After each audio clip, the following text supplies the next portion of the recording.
Hello everyone, this is Pastor Owen, and this is a quick video about how it's going and what's going on around here at St. Paul Lutheran. Today is August 3rd, 2026. It was wonderful to be back here on a Sunday morning for worship at St. Paul Lutheran and to share that and see so many of you after being away on a family vacation before that. And to hear the word that comes out in a worship service when we have these awesome readings to go from. Jesus fed the 5,000 in the gospel reading, and that theme was part of the other supporting text as well. Now next week, still in the Gospel of Matthew, next Sunday I should say, we're moving into a passage where Jesus is still there, close in this remote place, close to the lake, and then he walks on it. He walks on the lake. And what this does to the people who witness it, well, it strikes most as something that is fear-provoking. Very frightful sight at the night to see someone walking on top of the water. So yeah, there's a wonderful interaction that Jesus has with Peter and the rest of the disciples. So we can look forward to that and some other really cool readings for this week. I suppose there's several things to highlight. You might hear in the background of this video the sandblasters getting after this, our water tower. That has been pretty loud this past week, but they're working really hard and making progress, so we're glad about that. I apologize if you can't hear me very well in this handy dandy mic right here. So, yeah, that's going on. The whole sand volleyball league was fun last week. I should show you a picture of a lot of the crew gathered. I think they were there to play and watch us mostly, but they can watch all the teams. Maybe they were there to do that too. But yeah, it was really fun group to play with, and this group is fun to be around always. And so we have games again this week. 6:45 and 7:30 on Wednesday night. Kind of a fun summer activity. And then I did highlight that Virginia, it was so nice for her to give me a pillow specifically for the children's sermon. So she's got plans for that. Cool when people see a need and then just do it. That's pretty cool.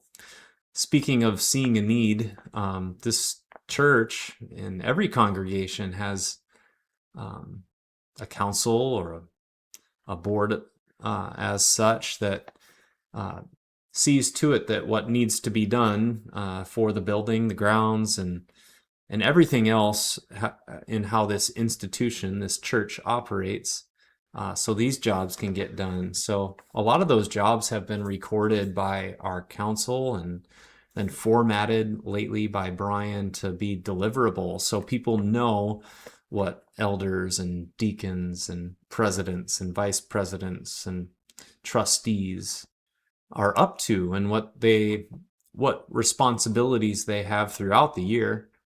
So it's a pretty good effort that started a couple years ago now, and that way, when nominating committee comes together, when we make our calls and say, hey, do you want to be on council for a couple of years? We see you providing some wonderful help in this avenue. They actually know what it is they'd be doing. So it sounds like the council is going to get some things together and actually give some of these responsibilities to the rest of the church, and in a cool format, and announce that. And it's a good time to do that because the nominating committee will be coming together, and there's always some people coming off council and some people going on for each year. So yeah, just thought I'd mention that in this how it's going video too. Also, another thing that came up at council that I brought up is that the LCMC gathering is taking place in West Des Moines this year. It's always early October is what the pattern has been. It's October 4th through 7th.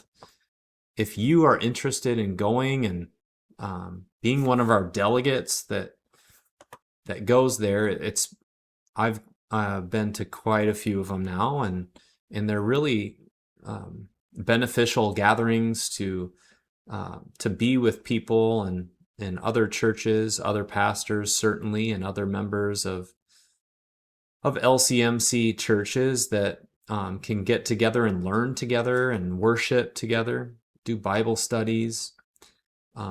There's a lot of valuable keynote speakers and breakout sessions that take place that definitely have a niche, and I wish I could go to all the breakout sessions, but if you would want to represent our congregation by going to that, let me know sometime. And it's not going to work out for everybody or anything like that, but it'd be cool if we could have someone go. I'll be there, and yeah, so if that's something you think, yeah, I'd like to do that, yeah, let me know and we can arrange that for you. All right, birthdays to celebrate this week. Cheryl Tiedemann, in a few days here, will have a birthday. Happy birthday, Cheryl. On the same day, Colin Schroeder has a birthday. So that'll be Thursday of this week. Auburn Tiedemann has a birthday on Saturday, so we'll wish a happy birthday to her that day. And then Hunter Rosaboom on Sunday when we get back together here again for church. All right, no anniversaries to celebrate this week, but here's a verse for the conclusion of this video. Psalm 18, verse 2, and we'll read this on Sunday morning. The Lord is my rock, my fortress and my deliverer. My God is my rock, in whom I take refuge, my shield, and the horn of my salvation, my stronghold.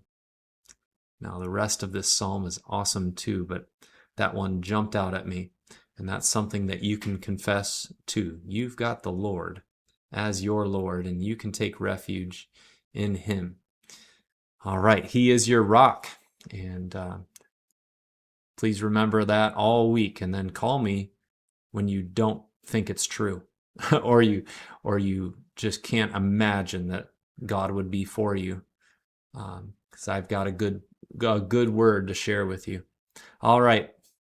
Talk to you later. Bye.